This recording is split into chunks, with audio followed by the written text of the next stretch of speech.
हरे लाखों में जवन सीना तान के होई तो बुझली है बेटा यही रानी के होई।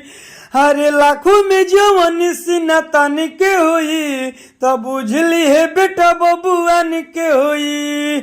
आवो हरे लाखों में जवन सीना तान के होई तो बुझली है बेटा कोई रानी के होई।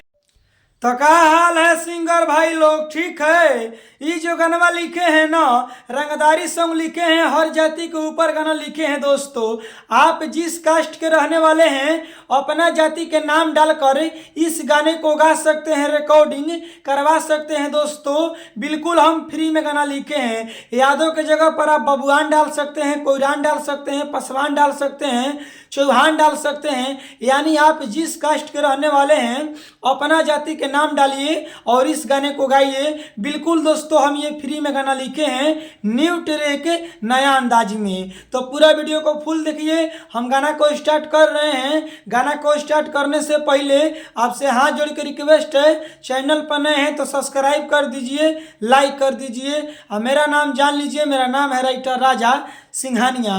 तो चलिए पहले गाना को स्टार्ट करके सुनाते हैं, उसके बाद में आगे समझाएंगे। स्क्रीन पर देखिए लक्ष्य गोई। चलिए दोस्तों ये मुखड़ा है, हम मुखड़ा को गा रहे हैं। पहले लड़की बोलती है, उसके बाद में लड़का बोलता है।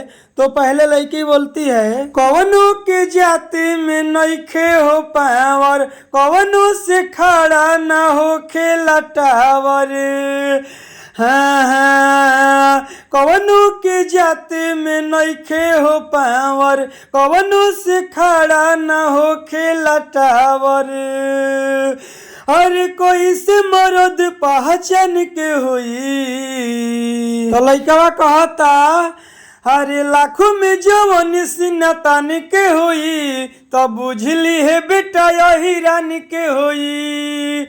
हरे लाखों में जवन सीना तान के होई तो बुझली है बेटा बबुआन के होई।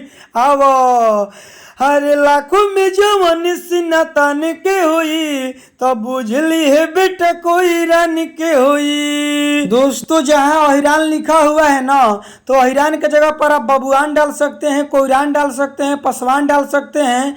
आप कोई भी कास्ट के रहने वाले हैं तो अपना जाति के नाम डालकर इस गाने को गा सकते हैं, रिकॉर्डिंग करवा सकते हैं। बिल्कुल हम फ्री में गाना लिखे हैं। चलिए अब आगे का लाइन स्टार्ट करते हैं। चलिए दोस्तों ये पहिलिका अंतरा है, हम पहिलिका अंतरा को गा रहे हैं। पहले लड़की बोलती है, बढ़ी चढ़ के बोला ताड़ा काहे बाबू बोली, सब जात से भइली बाड़ा का बाहु बहली। तो लइकावा कहता, गोरी तोहरो जवानी हलाल हो जाई, केहू बोली तो गोरी बवाल हो जाई। दम नइखे खाली बाबू नाम के होई।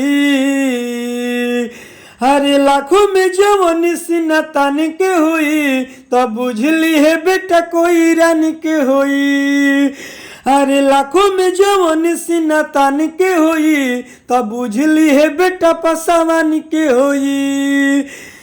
आवो हरे लाखों में जवन सीना तान के होई तो बुझली है बेटा चौहान के होई।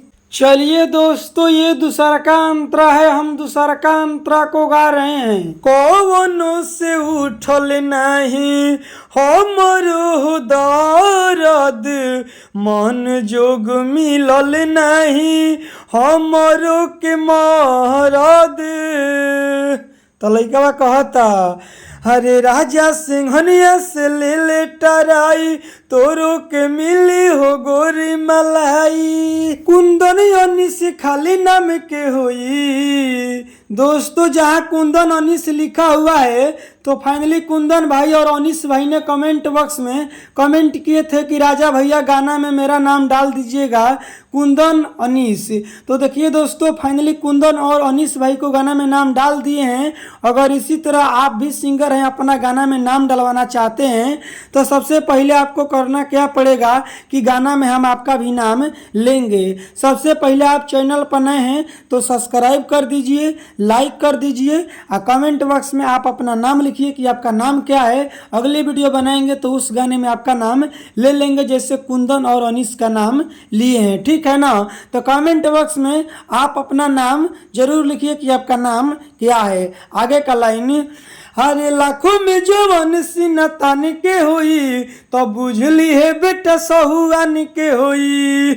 आवो, हरे लाखों में जवन सीना तान के होई तो बुझली है बेटा चौहान के होई। हरे लाखों में जवन सीना तान के होई तो बुझली है बेटा हिरान के होई। आवो, हरे लाखों में जवन सीना तान के होई तो बुझली है बेटा कोई रानी के होई। इसी तरह आप लोग अपना अपना जाति के नाम डालकर इस गाने को गाइए, ठीक है ना। चलिए दोस्तों, गाना समाप्त हो गया है। अब मेरा बतिया को ध्यान से सुन लीजिए दोस्तों, गाना तो समाप्त हो गया है। ऐसा भी कुछ सिंगर है सोचते हैं कि भैया हम यूट्यूब पे के गाना नहीं गाएंगे, हम अपने लिए लिखवा कर पर्सनल गाना गाएंगे। तो देखिए दोस्तों, अगर आप पर्सनल गाना लिखवाना चाहते हैं तो देखिए स्क्रीन पर मोबाइल नंबर है, कॉल करके आप हमसे बात करके पर्सनल गाना लिखवा सकते हैं। इनसे बढ़िया, इनसे बेस्ट।